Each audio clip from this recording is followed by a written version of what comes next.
नमस्कार मैत्रिणींनो, मुरंबा मालिकेमध्ये एक नवीनच ट्विस्ट तुम्हाला बघायला मिळणार आहे। तो म्हणजे रमा आता घर सोडून चालली आहे आणि तिची बॅग भरत असते।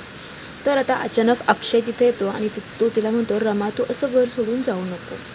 तर रमा म्हणते, नाही, याआधीही मी तुम्हाला नको होते आणि आत्ताही तसंच आहे आणि आरोहीला सुद्धा आई म्हणून मी नको आहे, मग मी तर कशासाठी थांबू। तर अक्षय तिला समजवण्याचा प्रयत्न करतो, तो तिच्या जवळ जातो, पण रमा काही समजून घेत नाही। तो अक्षय म्हणतो, हे बघ रमा, तू या घरामध्ये गणपती घेऊन आली होती, मग ते गणपती आहे तोपर्यंत तरी तू घरामध्ये थांबावंच अशी माझी इच्छा आहे। तर लगेच रमा अक्षयचं काही ऐकत नसते, पण अक्षय तिच्या खांद्यावरती हात ठेवणार तेवढ्यात रमा थोडीशी पुढे सरकते आणि अक्षय पुन्हा त्याचा हात पाठीमागं घेतो। म्हणजे अक्षयला सुद्धा मनापासून असं वाटतंय की रमाने त्याच्या आयुष्यातून निघून जाऊ नये, पण आता रमाला ही गोष्ट कधी कळेल कोणास ठाऊक।